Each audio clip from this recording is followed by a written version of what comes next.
Oh, we are back. It feels so good to be back. I'm only like a month late to this video. It's me, it's Big Fish, the coach, the Pokemon player, the world's best Pokemon player at throwing playoffs games in the world. Back with his awful microphone quality, his awful video quality, his awful quality all across the board. Probably worse than ever before, because this laptop I'm on runs slower than I do, and I'm a big chunky boy. I don't run very fast. But we're back. GBC Season 4, baby! Now, I'll admit, I quit Pokemon. I retired. I was washed. I was losing my games. And I quit because I got too frustrated. There was a Blaziken, a specific Blaziken, and it low-kicked my Slowbro into oblivion. Because it got a Sword Dance off, and my Slowbro, which had a 60% chance to kill, didn't kill in the playoffs. Oh, it hurt me so deeply. But GBC Season 4 called. They said, ring ring Cody, come play. And I said, okay, I'll play. But I wanted to be different. I didn't want to play like I've always played, because I knew that I was playing an outdated game. I was playing super balanced, and on paper my teams looked brilliant. Oh, you got the defenses, you got the offenses, you got the hazards, the removal, the clerics, everything you could possibly need, and that type chart looks immaculate. But I just wasn't pulling through. I was being outmuscled by the other teams that would perform in a specific category. Either I wouldn't be able to break through because my offense wouldn't be enough, or they'd just slap me up because they were so offensive. So I've gone, alright, we need to adapt. We need to adapt to the Gen 9 meta. So we've thrown tanks out the window. We don't do defense around here anymore. This is a purely offensive game. And this may be like a month late. It's already week 4. I've already played 2 out of 3 games. 1 game I haven't played because my opponent forfeit. They quit. Big Pharma. Thank God he was going to kick my ass. But we're here. We're going to make a beautiful draft analysis. I'm just going to give you the pure opinions. So let's start. I'm going to be real. I didn't have a single plan. In fact, I looked at the draft board for the first time when it was my turn to pick. That's how unprepared I was. It turns out I wasn't quite ready to come back to Pokemon just yet. But despite that, I looked at the draft board. Did I hit the A button correctly? I did. And I went, I kind of wanted to use this guy last season, but it got sniped from me. I love my West Coast Eagles, the football team. And I used to have a draft team called the West Coast Braviaries. So what better than picking my boy Braviary? In fact, a regular Braviary back in the days of Gen 8 with Dynamax.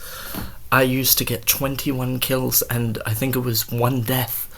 Braviary is my baby. I love that thing. So we picked up Braviary, Hizui, pick 1. And then it kind of dawned on me how I wanted this team to be structured. Nothing but speed. I want to be able to outspeed my opponent every single week. And sure, Braviary only has 65 base speed. It's not very fast, but its offensive power is very good, and Esper Wing is a great move. And it has 2 great abilities, Sheer Force and Tinted Lens. If I just want to absolutely smack up my opponent, I can run Sheer Force. But if I like Tinted Lens, I just get rid of the resistances to Psychic. Steel types don't matter. I mean, I learn Heat Wave anyways, but Steel types don't matter. The only thing stopping a nice Esper Wing from happening is a Dark type. And Dark types don't tend to take too kindly to a Hurricane. In fact, nothing takes kindly to a Hurricane. There aren't too many 4 times resists of that.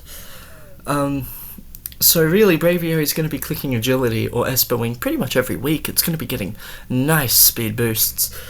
And then it's just going to be difficult to stop. It's going to be difficult to stop once it gets its speed up because it hits so damn hard. So that was my first pick. A nice psychic type. So to continue the core, and everybody called me stupid for this. Uh-oh, my S key on my keyboard doesn't work properly. Oh, there it is. Oh shit, too many. Okay, there we go. Now everybody laughed at me for this one. They all said, "You silly Billy, that thing is dookie."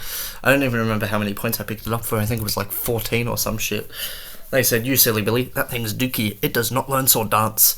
And I said, I don't care. I want my fucking fish with speed boost, because this is all about speed. All about speed. Psychic and Dark Core starting to get filled out. We got a nice water type on the team. This boy, purely here. It's the physical counterpart to Braviary. Braviary's Click and Esper Wing. This thing's speed boosting and Click and Crunch. It's great. That's the plan. But on the real though, Sharpedo does actually get quite good utility. Sharpedo probably isn't going to be sweeping any games, but it's kind of just a hindrance to deal with throughout the entire battle. Because, I mean, taking hits from a 120 base flip turn aren't the easiest. And this thing's almost always going to be the fastest thing in the field, because 95 base with a speed booster. So I basically get to spam flip turn against most teams for the most part. And then if things are chipped, well, it can pick up a cheap kill with like a crunch or a liquidation. Learn some other moves. It gets Earthquake, Close Combat, Psychic Fangs, probably some other shit too. There's of course the Swagger Mirror Herb set if I do want to run Sword Dance. That's like the Sword Dance at home. And another great one that this thing learns is Destiny Bond. It's frail as fuck. It's gonna die to any hit, really. And since I'm faster than pretty much everything, well, I can click a Destiny Bond, get a free kill with that. So I don't hate Sharpedo. I get that it's probably too expensive, but I just wanted it. And at the end of the day, draft is fun, so I don't really mind. I don't really mind if it's not that good. I just wanted it. But yeah. Now, I wanted some support for my boys. Some support. Now this, I was tossing up between the fairies, because I knew that if I didn't pick a fairy, the fairies were going to disappear. And you need a fairy. If you don't have a fairy, you're an idiot. So I picked up this fairy, and I think it was 13 points. It might have been 12 even. Somewhere around that range. I didn't have the dock open. I'm not even going to worry about the points. But Whimsicott, it does a couple things. Defog's a great one. It gets stuff like Taunt, Encore, Endeavour, Tailwind, not that Tailwind's a good move, Leech Seed, it gets U-Turn, and generally it's just a fairy type with high speed, and that's all you can ask for. That's all you can ask for in life. But really, Whimsicott's main goal is to just kind of be annoying, kind of be able to support the rest of the team in being able to do the damage output that they need to do. I think it only gets Light Screen, I don't think it gets Reflect. I mean, here you can clearly see it doesn't get Reflect. Let's see, does it learn Light Screen?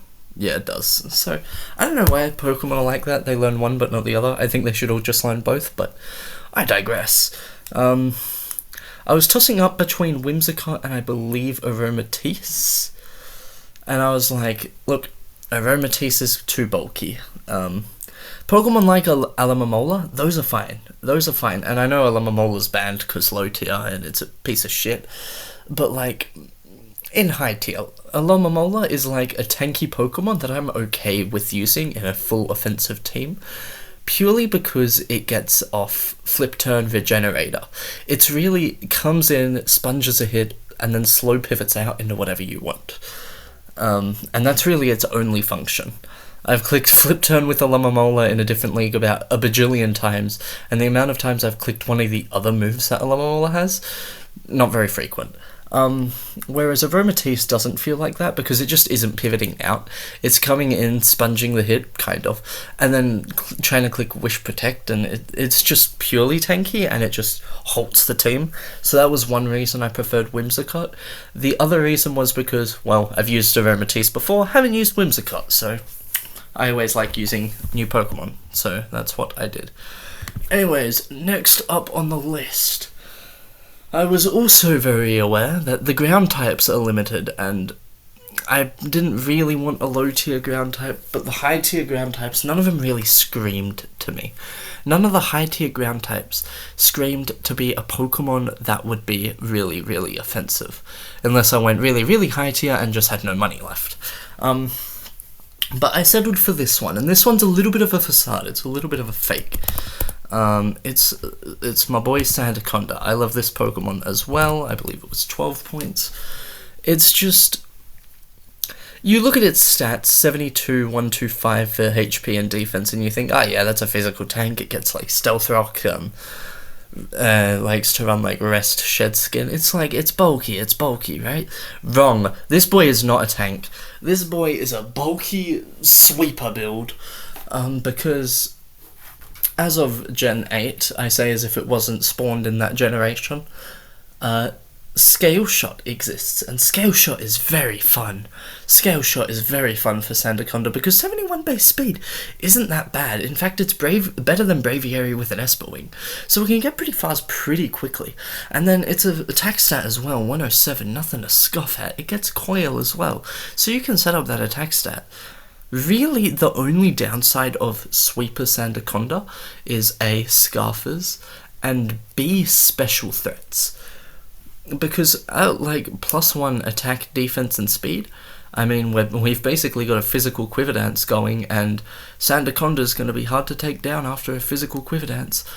But if you can live a hit, it's probably going to take a bit of damage to set up, firstly. But secondly, if you're a special attacker, Sandaconda just doesn't like you very much.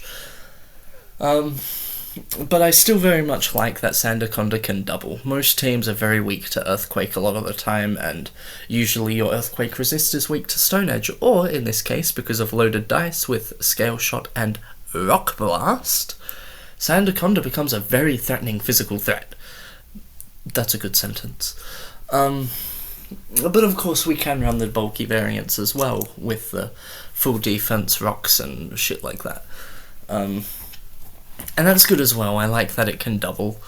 I'm really describing Sandaconda in a way where I'm like, yeah, it's not that good, but I definitely see its potential. I've seen it before, just be able to sweep teams that aren't ready for it. And I have no doubt that there will be a game this season where Sandaconda goes for that setup. My opponent just isn't expecting it. Maybe they will if they've watched this video or like my earlier in the season replays. But they just won't be fully prepared for it, and Sandaconda will just start fucking snowballing out. And that's the hope, next up, again, at this point, it's just picking something I've noticed with low tier that I don't feel as like strongly about in high tier is in low tier, you really need to pick out your important types, because there are not many of them. Your ground types, your fairy types, your steel types, even more of them as well, like fire, like they just don't exist in low tier. There's barely any. So if you don't pick up a high tier one, well, you have to settle for something shitty. So I wanted to make sure, at the very least, my worst type, or like my worst like Pokemon for like the important types, were still like pretty okay. So I pushed aside some like 10-ish pointer Pokemon for later if I thought they were less important, and I made sure to pick up my important types first. And I believe my next pick was this boy here, Magmortar. I hardly know her. Now Magmortar's great. Like I looked around the fire types around this range. There was Rapidash, there was Colossal. I'm trying to think what else there was. There wasn't much. Turtonator, I think, as well. And the main thing that made me like go to Magmortar was, well, there were two things. Firstly, this thing's speed tier just fit in like and Rapidash's would have as well. Turtonator not so much, but Magmortar's speed tier was just fantastic in my opinion. It looked really good. But the other main thing that Magmortar had was an actually good offensive stat. See, Turtonator could have absolutely done bits with damage, and Rapidash can absolutely do bits with its speed, but they can't do the other that well. Like, Turtonator's really slow and Shell Smash is banned. Rapidash is really fast, but it does no damage. And Magmortar is just like a nice little in-between. Its speed isn't like fantastic by any means, but 83 is like in that Choice Scarf range. You can run that thing scarfed. And it's still going to be faster than a lot of things. Keep in mind, this is low tier. Not a lot of Pokemon have really high speeds, and if they do, they're probably a Dookie or like your 17-point Pokemon, I guess. So, I liked Magmortar's speed tier, even at 80. I mean, as you can see, I already have like 115, 95. I will get 105 base speed in there later, or something around that range. But then even like the Sandaconda, the Braviary, the Sharpedo, they're all boosting their speed as well. Like, that's their whole thing. So Magmortar didn't need to be extremely fast. I didn't need the Rapidash. And Magmortar still hits like a truck. I saw 125 base special attack at like 8 points, I think it was. Might have been 9. It was 8 or 9. I'll put in 9 and we'll... If I go negative in points, then we know that I've put in something wrong somewhere. And it's cheaper than what I thought. But yeah, 125 for something under 10 points is pretty good. This thing hits really hard. Like, a 125 base overheat is going to be killing a lot of things. And it also gets okay coverage. I mean, you get poison moves, you get electric moves, you get ground moves. I think you get Focus Blast as well. So that's like 5 different moves. And this thing physically isn't anything to scoff at either. 95 base attack isn't amazing, but this thing learns a great move. Belly Drum. Yes, that thing will definitely be coming once this season. I don't care who against, but there will be a Belly Drum Magmortar, and it will go fucking ham, mark my words. But there isn't too much else to say about Magmortar. I just felt that its speed tier fit in perfectly, and its special pressure was really good, whereas Sharpedo and Sandaconda have been physical threats. Well, now we have 2 of each, physical and special. So yeah, we're gonna move on swiftly. Again, picked up another type that was a little bit cheaper, but I felt was very, very necessary. We got Aggron, a nice steel type for 8 points. Now, Aggron's a bit slower, and in past seasons it's been a hell of a lot cheaper. I should have picked up this thing when it was like 5 points, now it's 8 points, what the fuck? Now there's one thing that really made me gravitate to Aggron, and it's its ability. Now you might be thinking, oh yeah, Rockhead Head Smash, that's good, yeah. No, Sturdy. Sturdy is a fantastic ability I've learnt through BBDL. In BBDL, or really at my comeback to draft, I've realised a major problem with my battling skills is that I've never really had, and my team building skills I should say, but both, is I've never really had a direct lead. I kind of have Pokemon in my brain where I'm like, yeah, this thing will be okay as a lead. Like, this thing can lead, and it will lead, and then something will go wrong, and like I'll lose a Pokemon on turn 1 or something. Or worse than that, like I'll just end up clicking U-turn and I'm already on the back foot from turn 1. So this season here, and of course in the other league I'm doing, I wanted to be able to make sure 100% of the time I have a specific lead to go into. No matter what team I'm up against, I have a Pokemon on the team that is designated as the lead. And the ability Sturdy, because I'm using Ogerpon Cornerstone in the other league, the ability Sturdy is so good for that, because you just have an inbuilt Focus Sash, and obviously Focus Sash is a very good leading item to get up hazards or whatever. But I'm not a hazard guy, I don't like hazards that much. They just get removed, and if you have a Sash, what's the point in having like a sack hazards lead if your opponent's just going to get rid of it, right? If I'm going to run hazards, I want it on a bulky Pokemon that can repeatedly set it up throughout the battle. So Aggron's not there for Stealth Rocks, it's there to run Sash and just start boom, boom, boom with that nice 110 base attack. Um, whether that's like a sturdy choice band head smash, right? Just like, and even though I'll die to recoil, that like probably picks up a kill against most teams. So that's just trading a 1-for-1. But that's probably a bad example. There are other things Aggron can do. Heavy slam, Stone Edge as well. And of course, Aggron's defenses are good enough to where it can be a physical tank if need be, but I want to be able to use Aggron as a lead Pokemon. Just a Pokemon that can start a battle and punch holes early, without the risk of just dying immediately. So that's Aggron's job for this team, and I'm praying that goes well. And yeah, it's just more offense. You're really seeing the theme with this team. Like, some Pokemon maybe can be bulky, but for the most part, it's just offense, all the way through. Fucking offense. Now next up, I picked something that wasn't offense.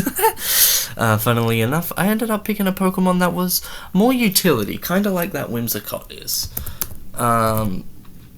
I picked up Mismagius, or Mismagius, or Mismagius, or however you want to pronounce it. I think it was 10 points. So the thing with Mismagius is its speed tier is perfect, first of all. That's really what made me point it out. Ghost type as well. Even when making pure offense, I'm very good at making a type chart, I feel. But it's more ground resist, which Magmortar and Aggron very much appreciate. Really though, Mismagius doesn't find its way as an offensive threat, I feel. Sure, you can run Specs or Calm Mind on it, but 105 special attack isn't that crazy. Especially when you have Magmortar and Braviary, they're probably going to be doing all the work for me. So, Mismagius can really get away with being utility, being annoying. Will-O-Wisp, Thunderwave, Pain Split, Taunt, I think it might get Encore. I don't know about Encore. But it just gets obnoxious things. Like, it can really be annoying. Destiny Bond as well. That's another one with Destiny Bond. And yeah, like, and that's really where Mismagius is going to find its way into this team. It's just, like, sure, I might be able to run Specs here or there if they have a really bad Shadow Ball weakness, but for the most part, Mismagius is just looking to do, just be a hindrance. Really let Magmortar, Sharpedo, Braviary, Sandaconda, Aggron into the game. There's not too much else to say about it, really. It's really as simple as that. I'm like, this is a side tangent, and I don't know if this is just me. It's gonna sound really weird if it's just me. Do you know when you need to have that deep breath? You really need to have that deep fucking breath. And, you're trying to have it, but you just can't quite reach the point. It just doesn't happen. So you're there, having weird, half breaths. I don't know. I'll move on. So we have Aggron, our slow physical threat. Now I wanted a slow special threat as well. And we have Drampa, also at 10 points, I believe. Now, Drampa's a good one. It's another defog option, in case Whimsicott isn't cutting it, which is always nice. This thing also gets reliable recovery, which is also very good. This thing most weeks will probably just run HP and special attack. I saw 135 base special attack. I was like, wait, that boy hits. I didn't realize it hit so hard. Berserk as well. You're telling me you get Berserk and Roost? Oh, fuck yeah. Drampa clicking Hyper Voice or Draco Meteor against a team that really struggles against those moves. Oh yeah, Drampa's gonna kill him. Drampa's gonna fucking mutilate them, man. Subsipper's an okay ability, but I don't really feel like I'm ever gonna be in a point where I just can't deal with grass types. I have Magmortar, I have Whimsicott, I have Braviary, and they're gonna be coming, most weeks. Sure, Sharpedo and Sandaconda don't really like them, but it's fine. That was my mouth, I promise. I did not shit my pants. I don't even know if that picked up in the mic. My mouth made like a fart noise. It was my mouth, I swear. But yeah, Drampa, again, it's another Thunderwave option. You'll notice with this team, I have a lot of Thunderwave options. Mismagius, Drampa, Aggron, and the last Pokemon I pick as well, but it's 2 points, it's not as important. I feel like I'm doing a really bad job at actually, like, describing the synergy of this team. Like, I feel like it's really good, but I'm here and I'm like, this guy is strong. That's what he does. And it's like, well, no fucking shit. I play Pokemon too. I know what that Pokemon do. But, like, shut up. Leave me alone. It'll be better when you watch me battle, okay? I swearsy, I'll give better analysis. But yeah, Drampa, hit hard. Moving on to our last Pokemon. Now, there's only one correct option when going for a 2-pointer. That's not true. There are better options, but I just love Volbeat. It's more utility as well. Another prankster utility. Now, the thing with Volbeat is, looking at its stats, you think this thing is ass. You think this thing is utter ass. I used an Illumise like 2 seasons ago. I remember bringing it to one specific battle because there was a Pokemon I just couldn't deal with otherwise. I don't remember which one it was. And this thing just went fucking crazy. Like, I just couldn't deal with it. I mean, no, wait, my opponent just couldn't deal with it. Like, I was getting off Thunder Waves, I was clicking U-turn, I had Roost and Defog, and like, whenever my opponent thought they were doing, like, getting somewhere, Volbeat just came in and thwarted them. And, I mean, it was an Illumise, but the same thing, really. Some move differences. Really, that's all this thing needs to do. There just needs to be one game in this season where it's going to have an insane matchup. I'm going to notice it. I'm going to be like, this is the fucking week. This is the week, chat. And I'm going to bring this boy in, and it's going to go insane. Right? I don't know how. I don't know what it's going to do yet, but it's going to go insane. Mark my words. It's another defog option. It's another pivot option. This team's pivot is kind of bad. But I suppose that's okay. But yeah, we have another U-turn option. It's screens as well, or again, only light screen. Nothing on my team has reflect. Apparently I'm fine against physical tanks. I mean, offenses. I mean, I have Sandaconda and Aggron, so like, Lord forbid it's a water type physical threat. Lord forbid I have to fight Aquatoros. Cough cough, I don't. Big Pharma, forfeit. Ha ha ha!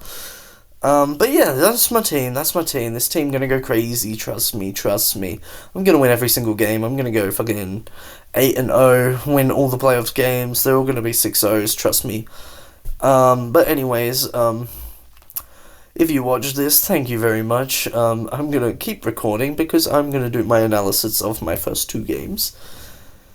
And I love you all.